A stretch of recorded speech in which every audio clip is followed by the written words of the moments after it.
Hey everyone, welcome to the High Note Podcast. I'm Jesse Hill. And I am Hank Berman. And we are graced by his presence, Mr. Buddy Leach. How you doing, bud? I'm good. Thank you for having me here. Thank you. How was the traffic? It was kind of a mess today. Everybody was going about 4 miles an hour In the left lane? in the left lane. Perfect. Everybody spent their money and they're trying to conserve gas as much as possible before the taxes are due. So That's right. So, anyways, Hank, I know that you and Buddy are friends, and I would like to, learn how you knew him or know him, where y'all met, and then also we'll dive into Buddy's story. Okay. I don't even know if you know the whole story to this, Buddy, but one of our favorite watering holes, a bunch of the fellas that I know and I were in it, and we were talking. They were asking me, "Where are you playing this week, Hank?" and blah blah blah. And so Buddy walked over and asked if I was a musician, and I said yes. And I said, "Are you a musician?" Because a lot of people will. That's like their way of saying they're musicians by asking you.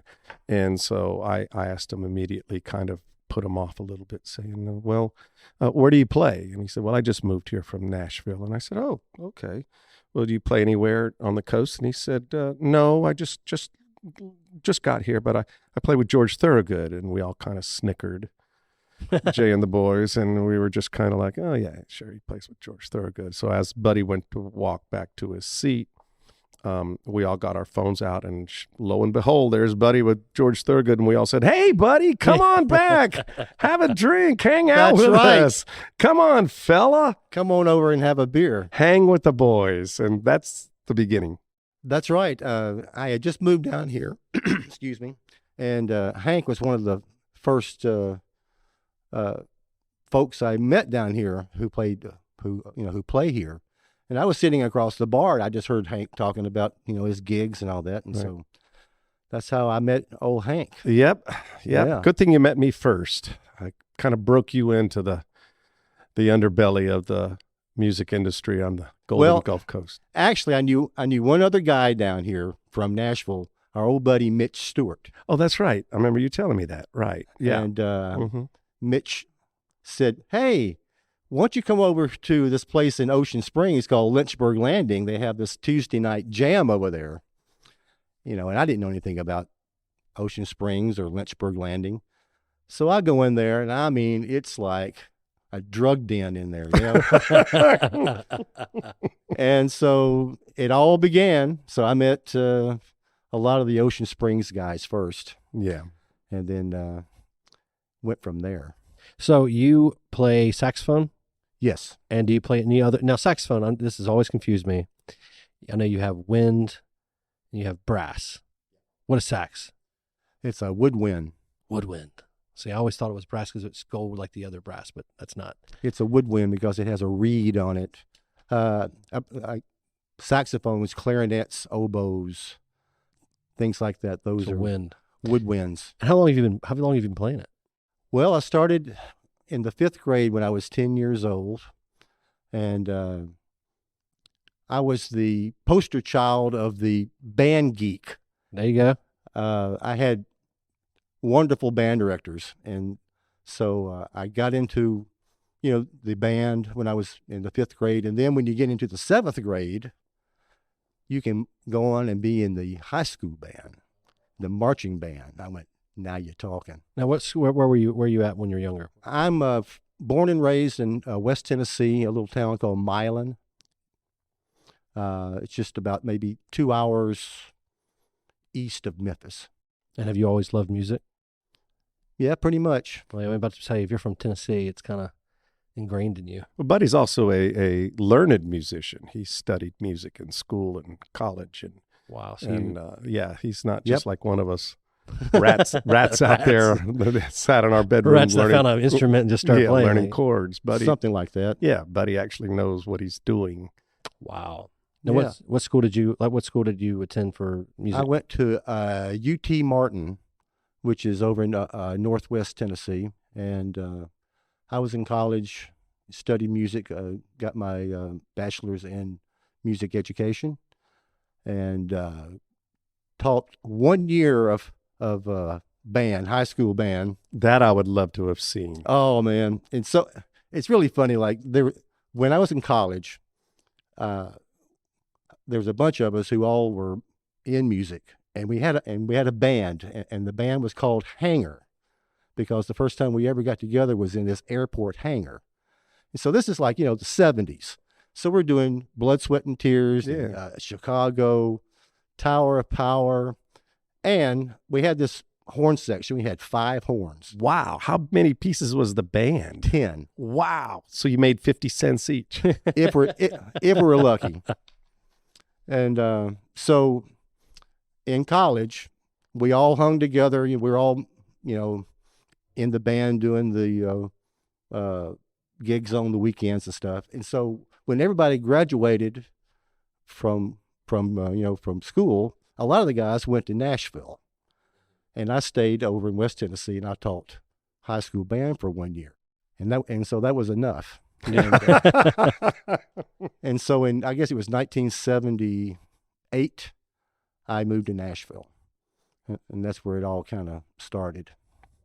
So you gigged around town in Nashville and worked various places, I guess, or did you work with any names at that time, or was it musicians in the trenches? Well, when I first moved up there was this theme park in Nashville called Opryland, USA. Right. And they had several shows there, and a lot of the shows would use horn sections. And so when I first moved to Nashville, that first summer, I worked at Opryland, and I met a bunch of guys, around who had been in Nashville for a long time, and I was thinking, well, I can come to Nashville. I can maybe get into the session scene around here, right? And so I went out and I started hearing all these other guys, all these other horn players that were doing sessions around town. And I went, I think I'm going to have to find another niche. So I've always been kind of a road guy. Yeah. There was a fella, Tommy Moran, down here who played at Dock of the Bay in Bay St. Louis with Jerry Fisher, which was a great band. Johnny Hosey and Eric Watkins, Daryl Brown, Gene Houston on drums. And Tommy was going to Nashville. They had a big send-off. I mean, he was a really good steel guitar player,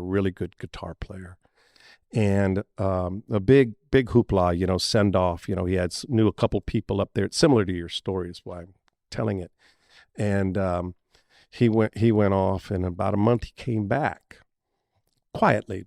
And everybody asked, well, why are you back? And he said, I was told that I was really good, but when the guy working behind the counter at 7-Eleven can play rings around you and he can't get a gig, I figured I'd come back home. And that's right. And that's the same type thing. It's very humbling. It must be. And it must be at the same time very cliquey as to who you know and who can get you in, that type thing, I would imagine. Well, in the 70s, which was like 100 years ago, Nashville was kind of a small, big town, and a lot of people knew each other. I mean, they all kind of ran in circles, right, and or in cliques. Yeah. But again, I found out really fast once I started hearing all these other guys who have been there for a while, and they're, they can play everything from rock and roll to hardcore jazz. So that's when I found out that I'm going to have to find my own path here. So yeah, I did American Idol, I think, years ago when I was younger. I 17, 18 years old. When I got there, you think, okay, I've been told I can sing. I have a good ear, and maybe I have a shot. And then I get there, and you're walking around this auditorium or this big stadium, and it's not like a packed stadium. What they do is they take all the people and they crunch them in one section and make it look like it's packed, but it's probably 1/4 full. Right. Imagine the Mississippi Coast Coliseum about 1/4 full. That's what shows up, and they judge out. And when you're listening to them from the seats, because it's like 12 different judges, it's not like you walk on there and you see the 3 famous judges. You got to go through different rounds. 95 to 96% of the people can sing their butt off. Right. It makes you think, wow. And like they take the goofballs, and they make sure they go through because that's entertainment. But it shows you real quick that a lot of people out there, a lot of talent. Right. So Not saying if you can sing or if you play an instrument, you're not special. I'm just saying there's a lot of special people Sure. out there. Sure. Yeah. Yeah. So you go to Nashville. You see everybody. You mentioned George Thorogood. When did you get to that level? Like, where was the?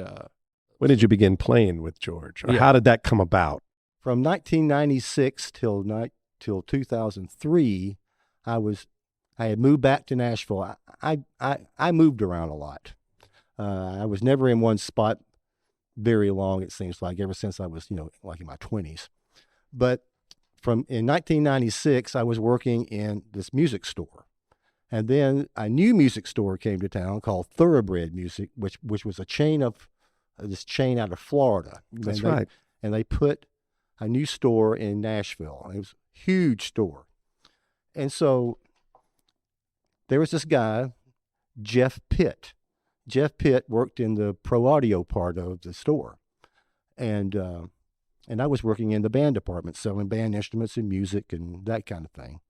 And so one day I looked up and Jeff Pitt is not there anymore. And I said, well, hey, man, what happened to Pitt? And they said, oh, Pitt got a gig with somebody. I'm not sure. He's on the road doing something. I went, oh, okay. And so maybe 6 months later, Jeff Pitt comes back into the store. And he says, hey, man, this is the band is looking for a sax player and wanted to know if you'd like to audition for the gig. I went, yeah. Who is it? He says, oh, I'm with George Thorogood.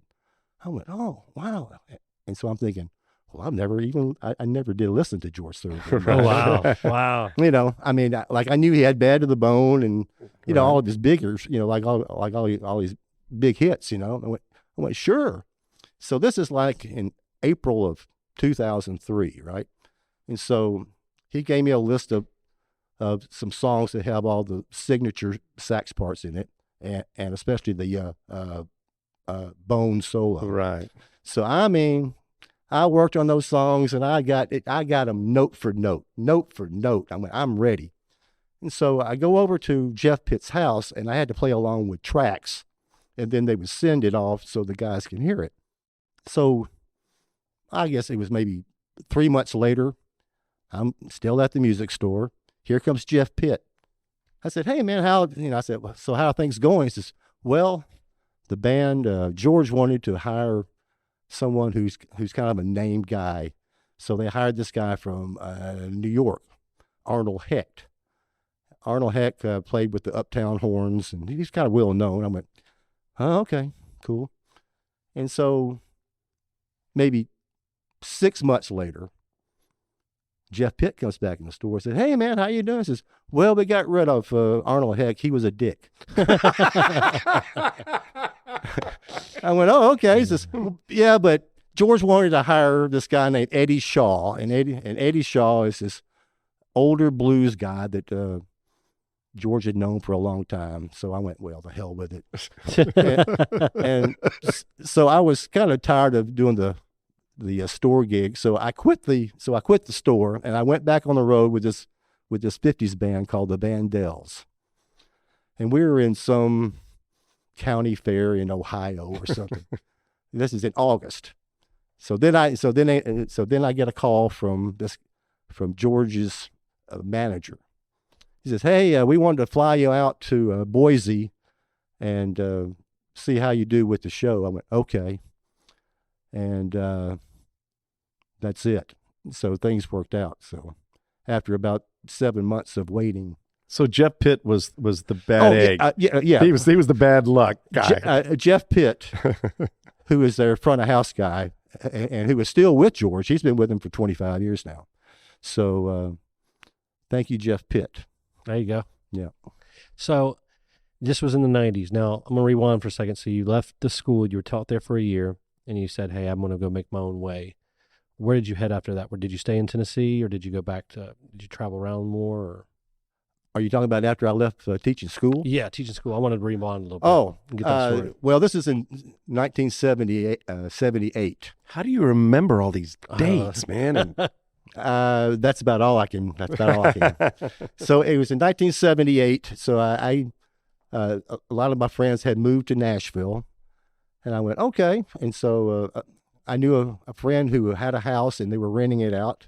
So I moved up to Nashville, and then again, it didn't take long, just maybe a few months. I found out that I'm not going to be able to make a living trying to stay in town and do sessions. It's not going to happen. So I got a gig with this band called Shadowfax. It was kind of a Joni Mitchell. Oh, wow. Tom Scott, LA Tom Express. Scott kind of thing, but they did, they did a lot of their own music. And I guess I was with those guys for like a year. And Was it a touring band? I mean, were you guys all over the place? Oh, we were a touring band. We had a trailer, and I think the guy had a 1967 Valiant. Perfect. Pulling the trailer, and all four of us were all piled in the car. Nice. And, we just went wherever we could go and, to make a buck, Did you have an agent, or were you guys just booking on your own? I think they just booked themselves. Yeah. And Well, you ended up in San Diego too, didn't you? the way life was going, the road took me to San Diego. I was out there for about 4 years. But that was, after I was still with George. So so I lived in California for a while, and then I moved back to Nashville. And again, the way life goes, I ended up down here in Gulfport, Mississippi. The great city of Gulfport, Mississippi. That's right. On the Golden Gulf Coast. That's right. So you moved down here. I'm just going to ask because I'm here in Tennessee. I'm here in San Diego. I mean, do you like it down here? Yeah, Good. It's a little slower than most places. Like when I say slow pace. I do like it down here. I've met some really good people, and I love Hank Berman. Me too. I think the everybody that knows Hank, they always come back with something good to say. And Hank helped me meet other people, and so I've been staying pretty busy when I'm not on the road. That's great. So, but I really enjoy it here. Well, tell us about the bands that besides, you and I have played together some, and which has been great, but you play with other people. Tell me about them. Well, I play every now and then with this group down here called the Chitlins. They're actually talking about, they don't know what genre they are. It's kind of a bluesy, swampy, country rock kind of thing. So Bucky Cole calls it power blues. Oh, that's an interesting term. I like that, power blues. So I do some gigs with the Chitlins whenever they can bring in the extra piece. And I do some gigs with you, Hank. Mm-hmm. So True. And then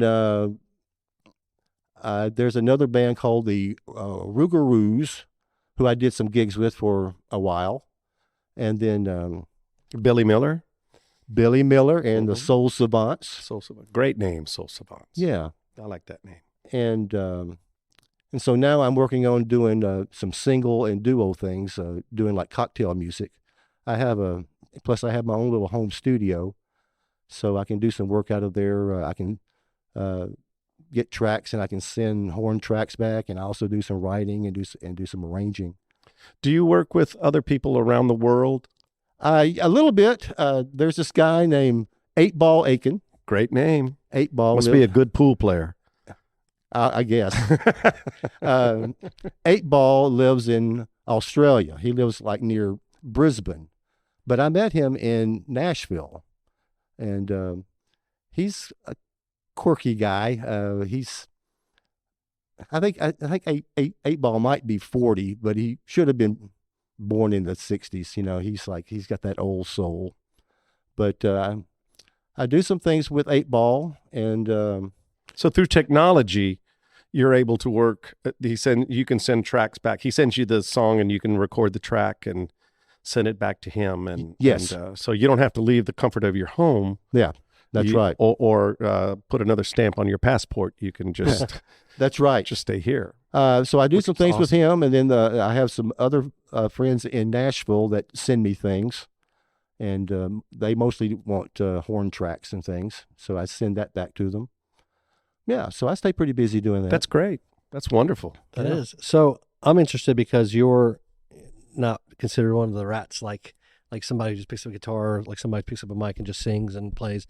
Like you really know music and probably music theory and stuff because you have your education with that. What is your what is your today's music? I mean, what do you think about it? Just, I know that's a broad question, but just like, do you like today's music? Do you like to see where music's going? That's something I like to ask. Do you listen to it? Yeah, do you listen? Like, what do you listen to? I listen to some of it. I have a hard time listening to, well, they used to call it top 40. I don't know what it is. Casey Kasem. Casey Kasem. I'm the same way.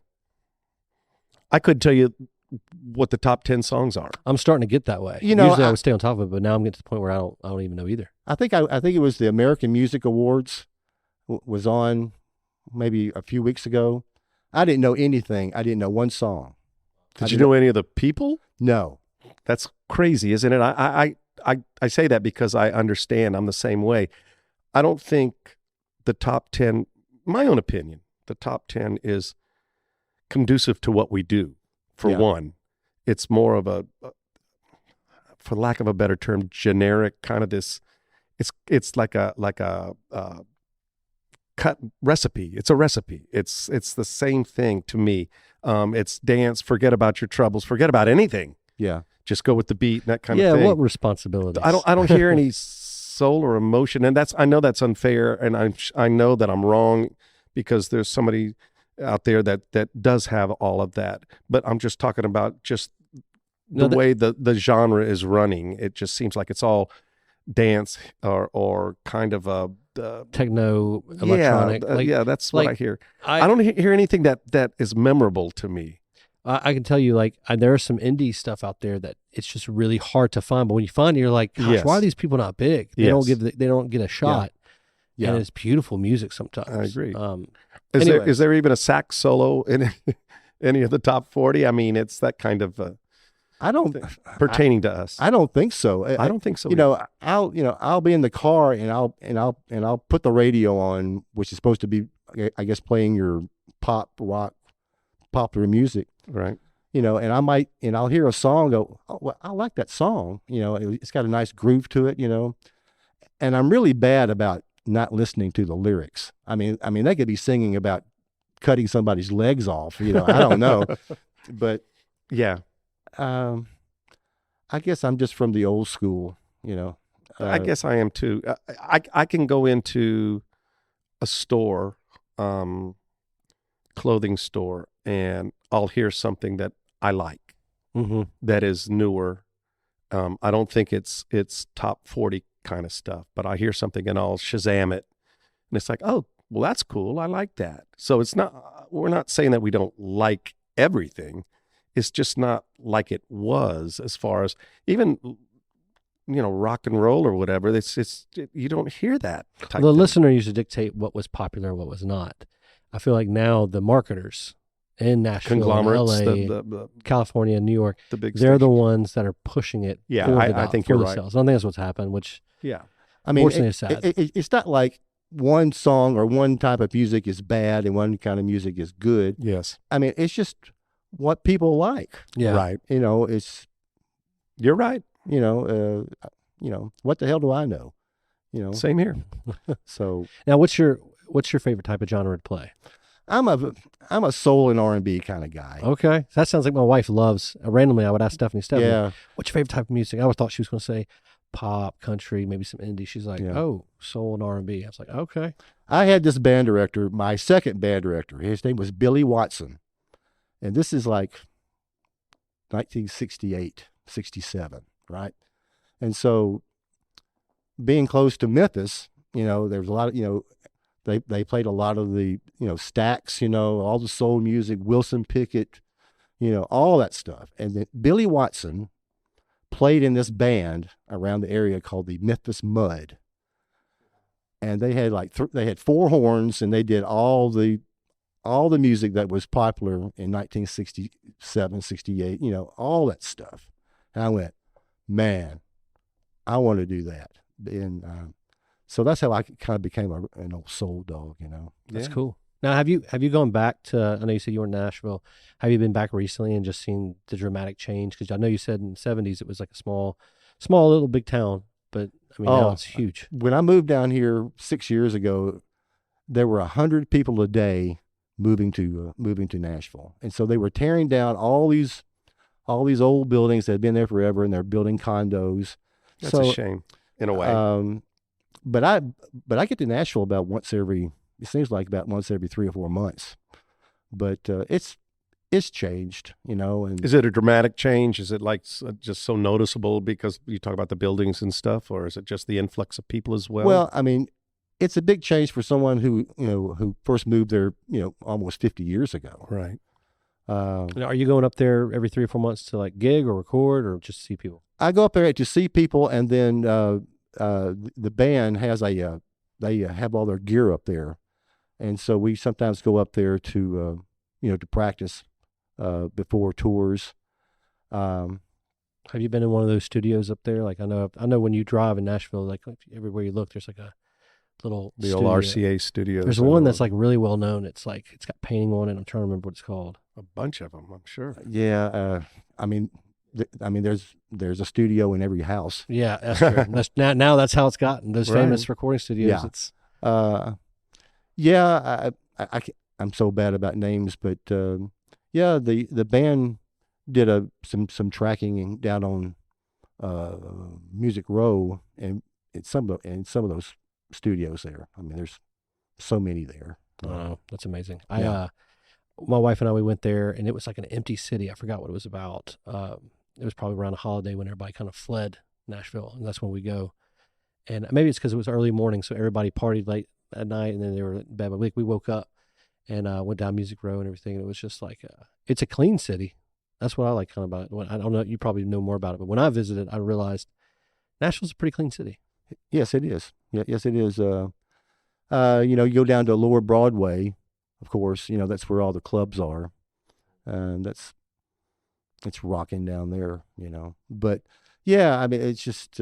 But everybody has a studio now, so like the age of like the big studios Yeah, have kind of gone away yeah. because now if you have a decent microphone and a decent program to do tracks on, you could do stuff out of your own house.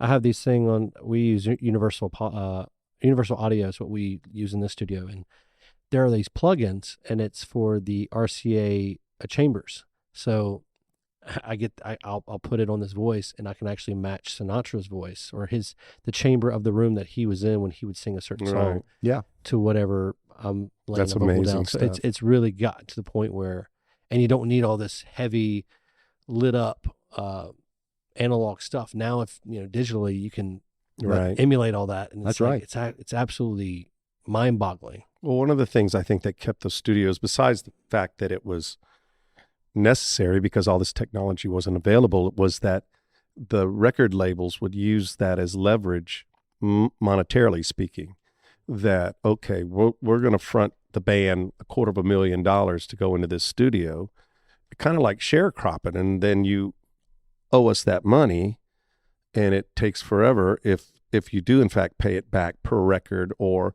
whatever. And so the bands would make their money on the road, which was good for the record company as well, because you're promoting your record and they're making the money. So they don't have that grip like they used to have. And, I've read about how the music industry has steadily lost money in that respect. Well, it's kind of like the big oil companies. They were on top for so long and they had it all. And this technology has loosened that grip. And a lot of people who couldn't make it in that way, YouTube or whatever, social media, they're making good records and they're making money and they're making a living with it that 20 years ago, 30 years ago and past couldn't. So that's a good thing in that way. Now the record company still has mass productions, advertisement. I mean, can still, they've got the clout and the power. They own the radio to push you. Yeah, and the radio. Like when it comes to getting in the What's the one? car. Clear something. Clear channel. Yeah, is that it? Yeah, the one. There's like three big Yeah. powers that run the radio. Yeah. Anyway, I regress. But so that's the complexity and the complexion of it has changed in that way. So It seems like that a lot of money to be made is not in record sales, but it's in merchandise. that's true too. I forgot about that. Yes. Merch. So get your Buddy Leach shirt for $50 Boom. $50 plus tax. plus tax. Plus Tax ship- is plus shipping. $80. Handling. shipping. Handling fee. Handling fee. Mhm. And if you want a custom signature, that's $150 extra. That's Exactly. Right. That's Yeah. right. Or even write first edition on it. I actually, for my marketing business during the day, I've been. It's funny you mentioned that for this past week. I was like, you know what? I'm going to look at some stuff, and I have some cool ideas for videography and stuff, and also maybe even high note we can include that. But it's like you build this store, and it's print on demand. So I build my design. I have what I want it to look like. I pick the product, the type, and if somebody lands on that store and they want to buy that shirt or that hat, the order goes through. But there's this third party company that I'm using that they Right. do Right. the printing, the shipping, Right. and I make a little sliver of that, but I don't have to even deal with it. I just create it and say, here's my design. I want a little cut out of it. Leave me Right. alone. There are people selling 70 to 80, like this is what I saw, 70 to 80,000 units since they started 6 months ago Oh my gosh. with certain different sayings on a hat. And Right. I'm just like, that's a lot of money if you're making $3 or $4 every Well, unit. people will wear something aesthetically that they like. I mean, it's like Jimmy Buffett was the first one that I can remember in the 70s that everybody's tour shirts back then was just pretty much the name on it or Yeah. this kind of bland thing. Well, he came out with those rich colors and selling the whole Caribbean Parrot feel and the heads. parrots and all that stuff. And they were vibrant colors and bright. Well, even if you weren't a Jimmy Buffett fan, the shirt was cool. Oh, yeah. And so right there you go. I mean, that's so important. So as a touring musician with George, I'm sure you guys move a lot of merch. I'm sure, and that's. Yeah, this year, and I'm not a partner in the business, but just by hearing George's manager and, talk about this year, because we did 93 shows. We were making up for COVID, so we were really busy. And you went to Europe and we went Australia. everywhere. We went. We hit 12 countries in Europe, and then we went to Australia, went to New Zealand. Oh, then, wow. And then we did we toured all over the States last summer with Sammy Hagar. Sammy Hagar, which was a total trip. But just by hearing, some of the guys talk, I mean, they could not have enough merch. So, Wow.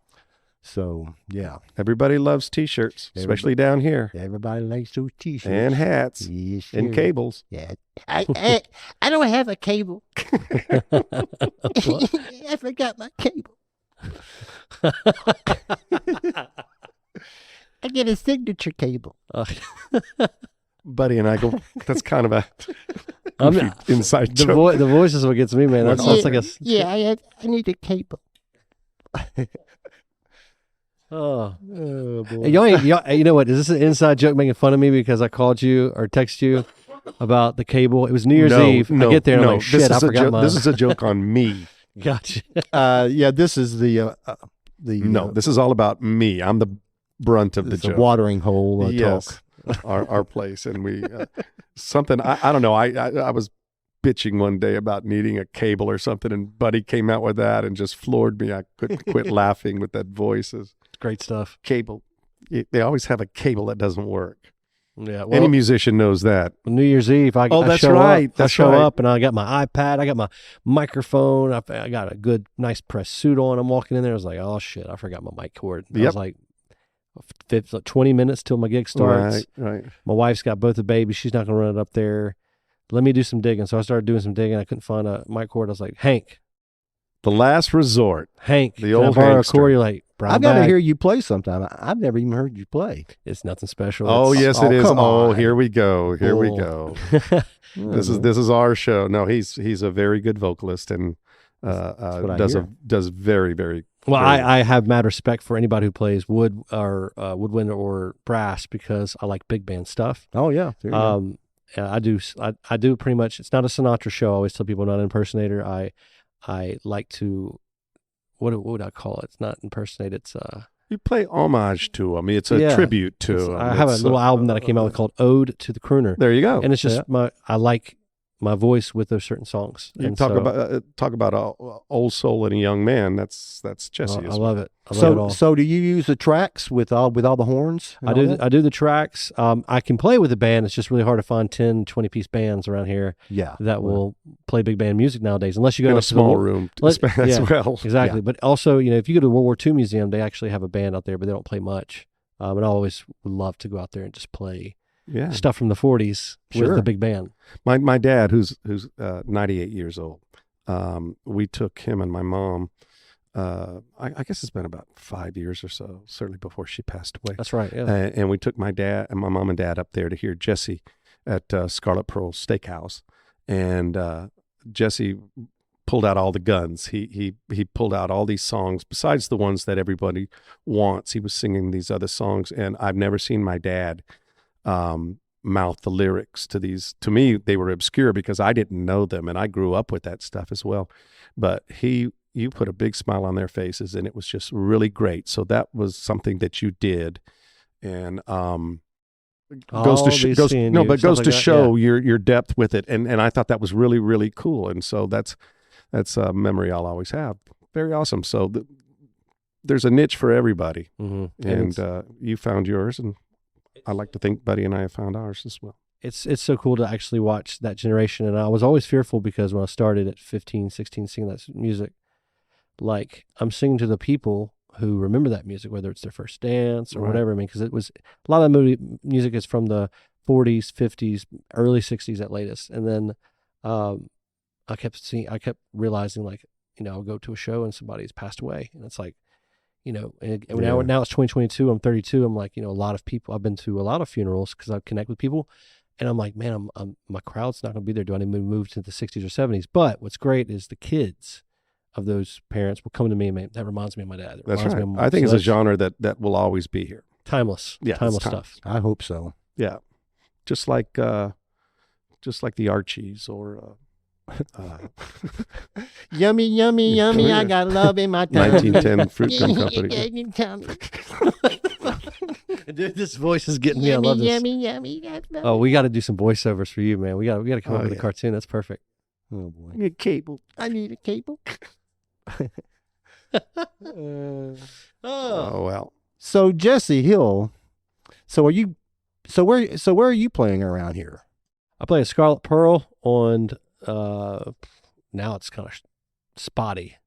They're making room for other people, which is great. There's plenty of gigs for others, but and then also Hotel Legends, and then a lot of private gigs, and I got some Mardi Gras stuff coming. But Hotel Legends because it's like themed for what I do, and then Scarlet Pearl, we've been there since 2016. So yeah, what about Pretty you, good man? gig. Where's your what would you call your base, or where do you play at mainly, or are you pretty much scattered and just playing everywhere whenever you can? Are you talking about when I come home, or just or with George Oh, and I'm talking about like On the coast. On the coast. Do you play on the anywhere? coast? Yeah. I just mainly just play locally. Good. Some of the just When you get the call, when I get the call. There you go. I want to come see you. I mean, I love the sax. oh, he's great. don't hear it. In fact, I think I saw on your Facebook page you'll be playing at Win Dixie. Win Dixie next Monday. At the Win produce- Dixie back over by the bacon. by the bacon. Yeah. Okay, I thought it was produce section. My apologies. But yeah, I'll play with some of the weekend.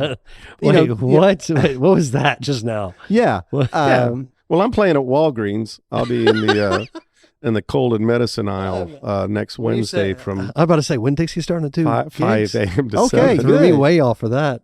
I'm gonna be right down the street down at CVS CV. Oh, we're going to Over be by the- competing against over each by other. the photo department. Oh, that's a great gig. Yeah. Yeah. Don't get framed. Hello. I'm Yeah. enjoying this. This is great.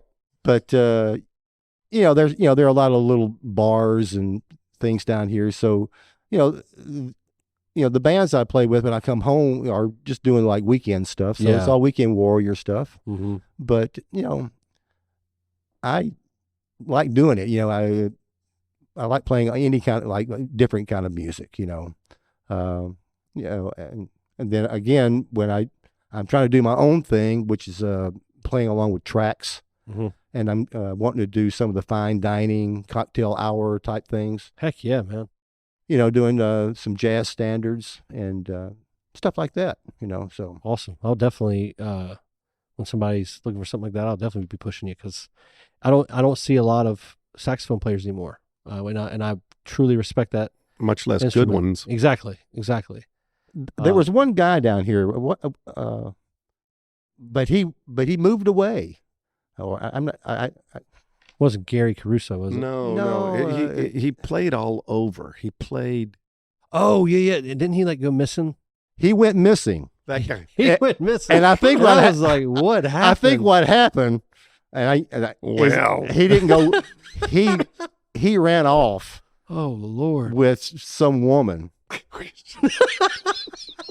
and I don't think his wife cared much for that, because they found his car, like I think over here in Ocean Springs somewhere. People were calling me like, "Hey man, have you seen him?" And I'm like, "Who? What? Why would I know him?" Like I've ran into him a couple times, but like, "Man, y'all played music," and I was like, "Not together. Like we he, just played music." like he had a gig somewhere. He was Martinis. he was That's what it loading was. like he was loading in his gear, and then he loaded in his gear, and then he left. Yeah, I remember. And people going, well, I think maybe somebody killed him. Yeah, I was like, man, And he then, got deep with the sharks. or And then, something. like maybe 24 hours later, they found his car abandoned. But then what happened? He got his lady friend picked him up and took him up to Hattiesburg or something like that. And then all hell broke loose with the wife. And so he hasn't been seen since. I think he put his reed in his case and went home.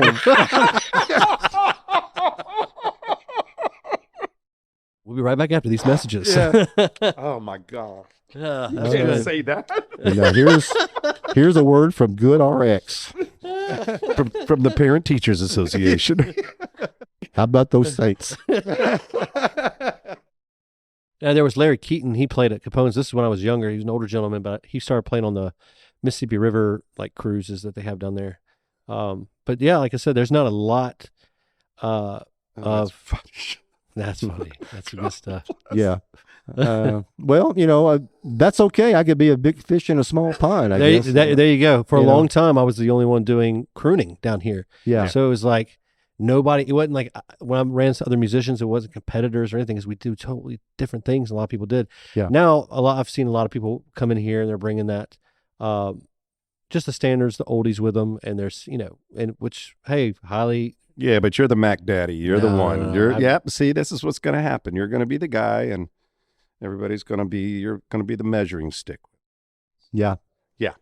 So Any other bits of information you want to share, buddy? well, And then guess what so-and-so's doing? well, You won't believe whenever you this. load in down at Martinis, be careful. That's right. But Oh, yeah. where is Martinis? Isn't that View Marche or? No, it's the corner of almost the corner of Howard and Kivette. It's across the street from the baseball stadium. See, they're trying to take all that area Yeah. and make it like the They're doing like an the urban renewal place, thing. Which I mean, I never went down there. Oh, that's exactly why they're trying to do something. Which is good. with it. Like yeah. to my age group, I mean, we preferred downtown Ocean Springs, Right. some of the casinos. Well, I hate it to would say be this, nice but to. right after the hurricane, I think the city of Biloxi missed it because they could have easily had what Government Street has. Mhm. And Bay St. Louis too. Bay like St. Louis. Well, Bay St. Louis is more, yes, but is more like Ocean Springs with kind of Exactly. bookending the whole What thing. I'm saying is, it almost like cleaned Oh, up. I It, see. it wiped it out, and they Yes. pretty much built the way they had it envisioned. And they did a Right. very good job. Well, when Vue Marche came to be, I don't remember. I guess it was late 70s or maybe early 80s. Anyway, when it came to be where they closed it off, and it was at that time, I don't think any traffic. They had plans of making it like a mini Bourbon Street. They were going to do like, cafes, except for the strip joints, but they were going to do cafes and restaurants and bars, pubs type thing, entertainment, that kind of thing. And very quickly, the attorneys and the banks and all grab those spots because it was perfect for them. So it kind of never became what they had envisioned it to be. Whereas Ocean Springs, and now they're trying to get back to that, but Ocean Springs, they came out pretty good after not immediately after Hurricane Katrina, but it, like you said, kind of wiped it clean. And then there was like Quitski's and Government Street Groceries, and I think Mosaic were the three that were there. And then you see what has happened. It's just built and built and built. In fact, I think it's very rare you say something like this, but it's so busy, it's outgrown itself. I mean, there's just so many people. I know the mayor, he said they have to move to the east. That's what they're doing. They're going to start building out, because I do a lot of work for the city. On government? I don't know if it's government or just period, but I just know that they're trying to. Are you talking about the city itself or entertainment? Probably entertainment too, because I keep thinking wherever it stops, where you're on Government Street and it kind of stops at the stop sign, I feel like they're going to have to keep going that way, because if not, it's just going to be more scattered. I feel like they'd like that strip, just one street strip. So we'll see, but there's only so much. That's true. Feet, it got the USA's top city in a small town in America was Ocean Springs. That's this amazing. Past year. So Is that right? So we're sitting. And I call this building the Mary C. We're sitting at the 1600 Studios, but it's upstairs the Mary C. And we're sitting in the heart of the top small town city in America. That's pretty cool. So yeah, that's great. Very grateful to have this studio here, by the way. It's a great studio. Pretty good. I used to come down here in the 90s and play before the hurricane. There was a place called the President Casino right on the beach. Yeah, and then they had the Treasure Bay when they had the ship there. Right. Mm-hmm. And I would play over at the President, and this is when I was working with this 50s show band, and we would get finished early, like we would be done by like 10 o'clock, right? And so I would go over to the President. Over to Treasure Bay. The state. Ship. Mm-hmm. It was upstairs, Oh, in the building itself, across on the north side of the highway. In the ship. Oh, excuse me. Okay. When they still had the boat there. Right. And and these were all local bands. And there was like a lot of really good local music going on then. I went, wow, what a scene here. Yeah. But it seems like after the storm, was it like, did a lot of people move away? Yes. A lot of people, for lack of work, obviously, scattered, and some came back and some didn't. But there was a lot of good music. Oh, yeah. Great bands. They also had, I remember Eddie McDaniels was a sound guy. I think he may have even had something to do with the booking at on the ship.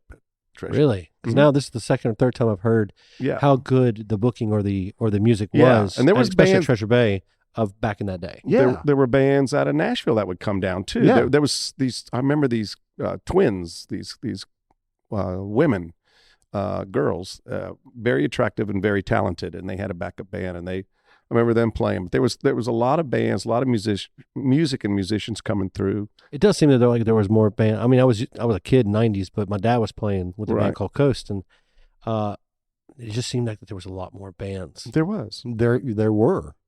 And I guess everybody was on that verge of getting to the next level where you start heavily gigging the area, and then maybe you might move into a regional thing. Mm-hmm.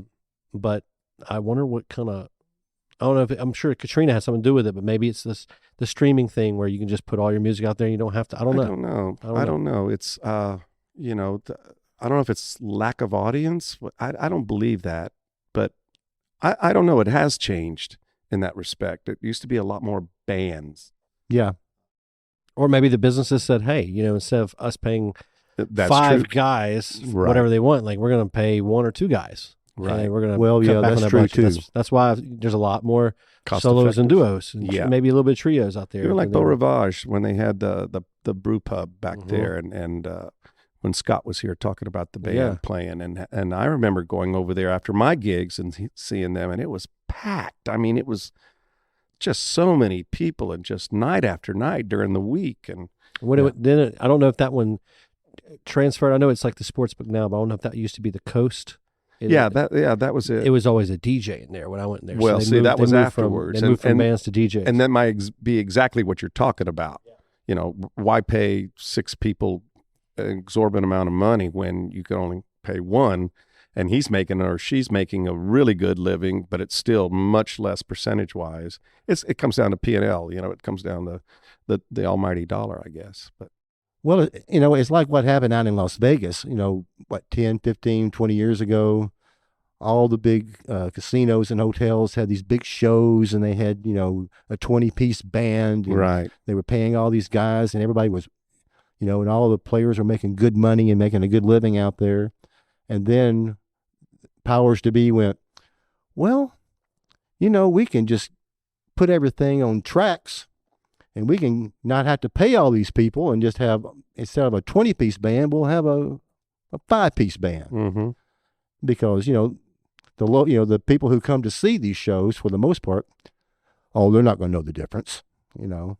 Yeah. You know, which is kind of sad. But it's very sad. Yeah. But that's what, besides the obvious, the gambling in Las Vegas, it was because my parents, when they were young, used to go over there. They lived in California.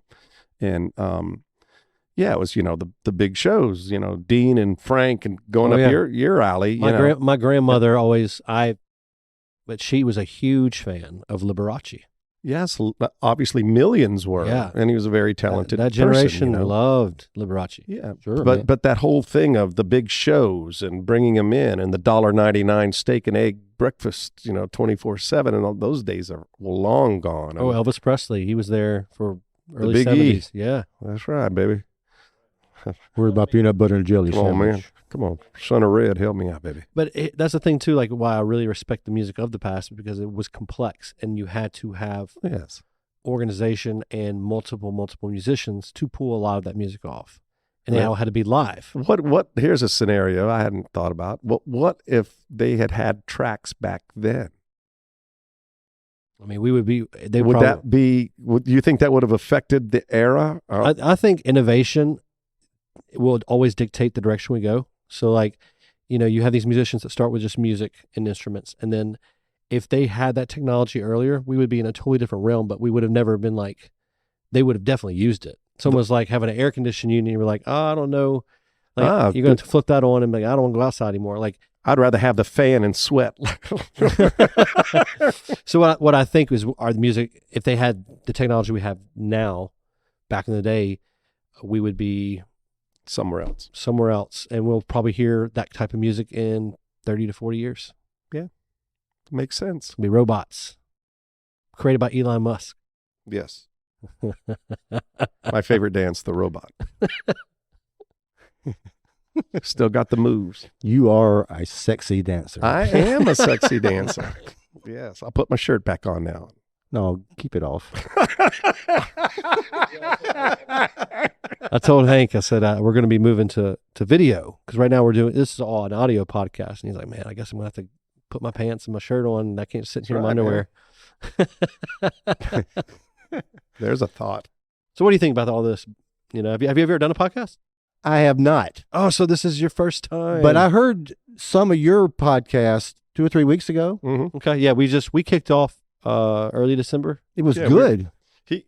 We talked about having him buddy first, and That's then, right. but you couldn't make it, and then we had Scott, and which certainly is not a question of our top who's 10. next. Our top we made a list in of the top 10 in no certain order, and we're hitting those top 10s right now. Okay. in no certain order. So, and then we had Thomas Edwards on.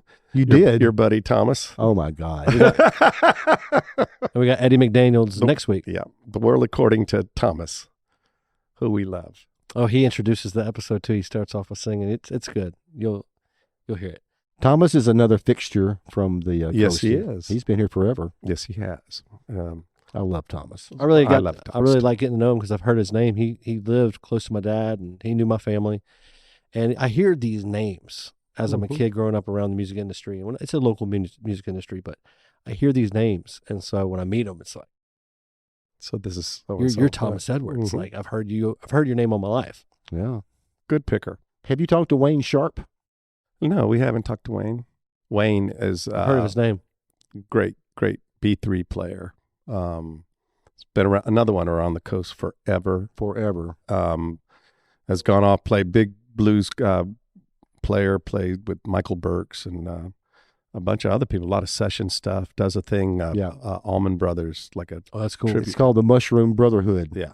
Now I know you. Wait, I do have a question for you. You play with George Thorogood. Have you played with anybody else that's like a recognizable name that some of the guests may know? Not really. Really? Well, you played with Dinah Shore. I remember that. I played with Dinah Shore's dog sitter. That's right. Beverly. I really haven't had any like big gigs until I got the thing with George. I was just beating the streets and doing whatever I could do. What's the stress like on the road? Like when y'all are touring, is it? I mean, is it stressful? Is it enjoyable? What would you say your experience has been? It's actually pretty cool. People go, "Oh wow, man! So you guys got to have like wild and crazy parties and all this stuff going on." I went, "No, man. We're up into the we're at the age now where we like it pretty calm, but it's a well-run organization. We have a great team of the road manager keeps everything. We're on a pretty much the same schedule like every day. That's cool. So when we're touring in the States, we have tour buses. We usually have 2 or 3 tour buses. George have a bus, the band have a bus. Then we have a 7 or 8 man crew and a couple of trucks, and it's pretty much the same schedule every day. So the structure is there, and you know what you're getting and when. Yeah, it's pretty much the same schedule. We know when we got to check out of the hotel. We know when to go over to the gig. We know when we eat. We know when we play.